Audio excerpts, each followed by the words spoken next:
كل نفس ذائقة الموت ونبلوكم بالشر والخير فتنة وإلينا ترجعون. بسم الله الرحمن الرحيم. الحمد لله رب العالمين والعاقبة للمتقين والصلاة والسلام على سيد الأنبياء والمرسلين نبينا محمد وعلى آله وصحبه ومن تبعهم بإحسان إلى يوم الدين وبعد. معزز ناظرین، جس عنوان کے تحت آج مجھے گفتگو کرنی ہے وہ ہے معلق روحیں. اللہ احکم الحاکمین نے قرآن مجید کے اندر ارشاد فرمایا ہے، کل نفس ذائقۃ الموت، کہ ہر نفس کو موت کا مزہ چکھنا ہے. موت آنی ہی آنی ہے اور ہر آدمی کو، ہر انسان کو اس دنیا سے گزر کر جانا ہے،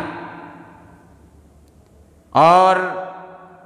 اس کے بعد جو زندگی آنے والی ہے اس زندگی کا نام آخرت کی زندگی ہے. آخرت کی زندگی میں دو ٹھکانے ہوں گے، ایک ٹھکانہ جنت ہے اور دوسرا ٹھکانہ جہنم ہے. ہر آدمی کی یہ کوشش ہو کہ وہ پہلے ٹھکانے کو پانے کی کوشش کرے، جنت میں جانے کی کوشش کرے، اور جہنم سے بچنے کی کوشش کرے. ایک انسان جب مر جاتا ہے اور اس نے زندگی میں اچھے کام کیے، نیک اعمال کیے، اچھی عبادتیں کی، اور وہ اس لائق ہے کہ وہ جنت میں جائے، لیکن اس کے باوجود اس کی روح معلق ہوتی ہے اور اس آدمی کو جنت میں جانے سے روک دیا جاتا ہے. میرے بھائیوں، انسان جب مرتا ہے تو اس کے اوپر دو طرح کے حقوق کبھی کبھی باقی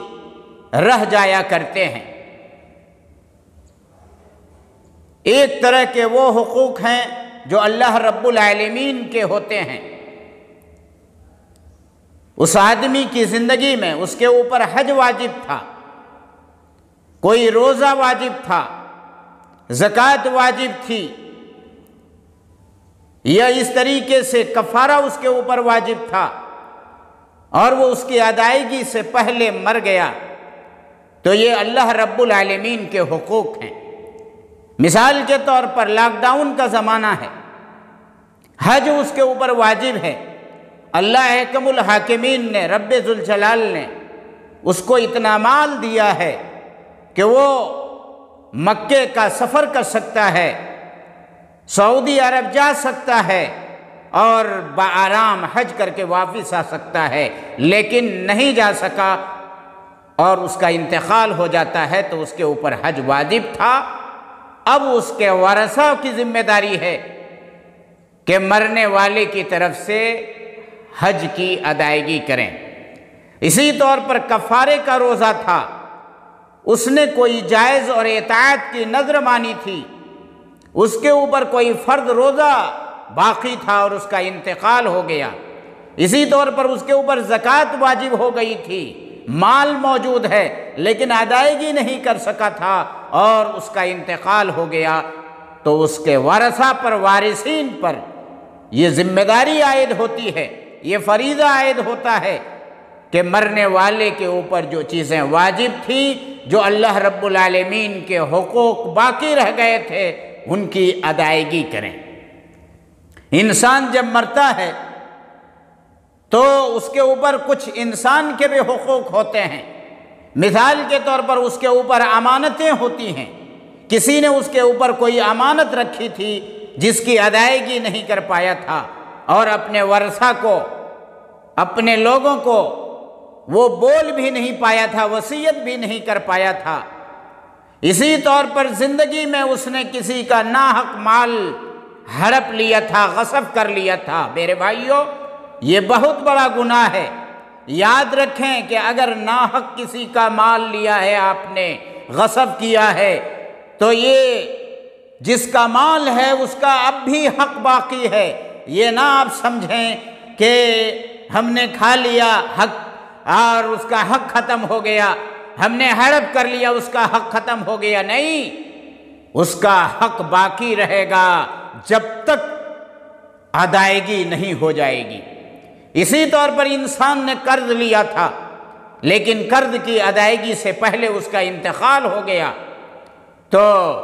یہ حقوق دوسرے کے جو ہیں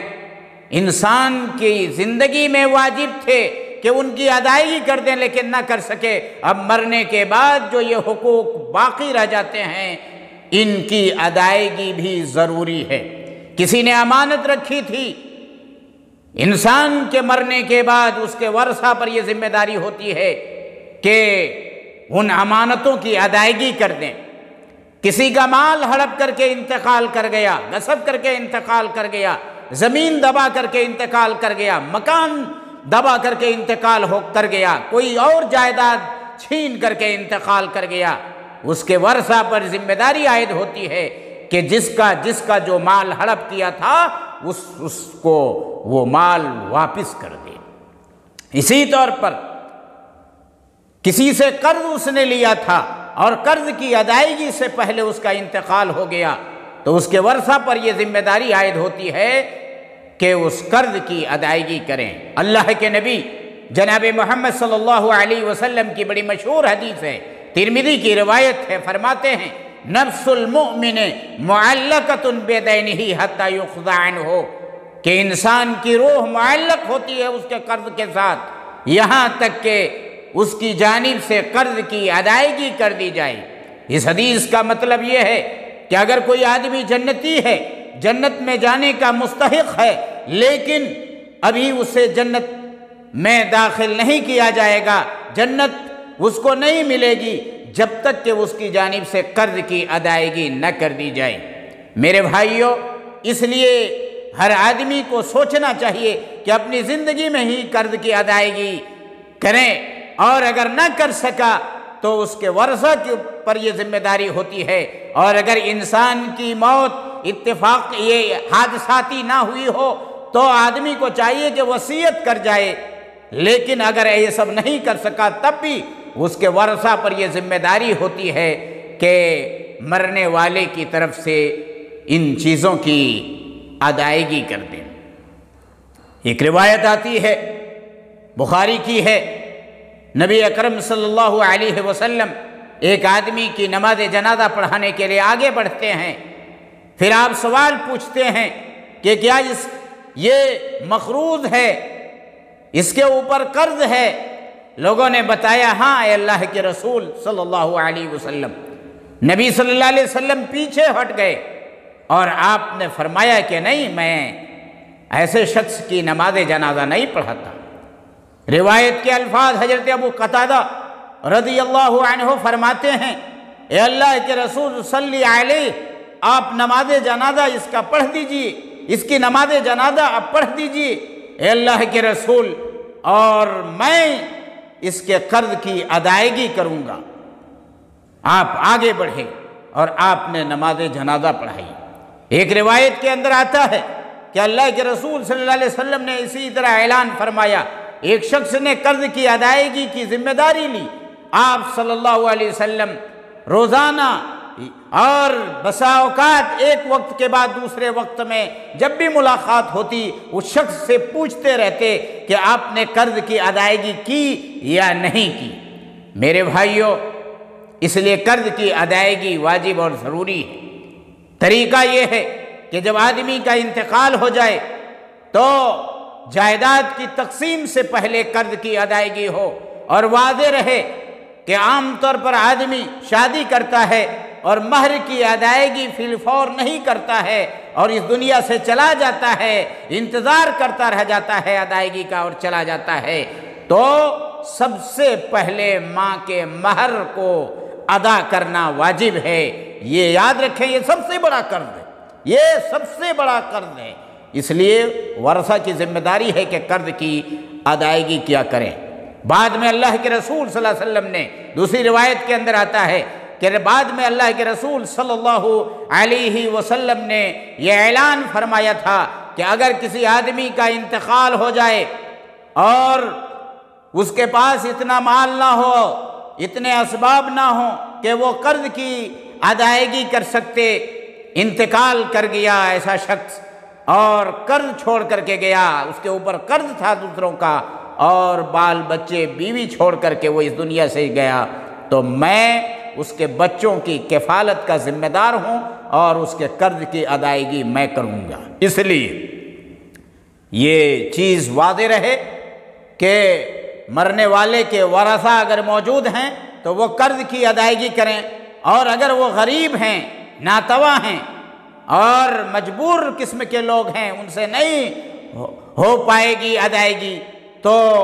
مسلم سماج اور معاشرے کی ذمہ داری ہے کہ اس میں وہ ہاتھ بٹھائیں اور اس کی جانب سے قرض کی ادائیگی کریں، اس لیے کہ جب تک قرض کی ادائیگی نہیں ہوگی تب تک اس کی روح معلق ہوگی۔ اللہ تبارک و تعالی ہم تمام لوگوں کو اس مسئلے کو سمجھنے اور قرض کی ادائیگی کرنے، کسی کا مال غصب کرنے سے اللہ تبارک و تعالی بچائے، اور قرض کی ادائیگی کی ہم تمام لوگوں کو توفیق دے زندگی میں، اور اگر باقی رہ جائے تو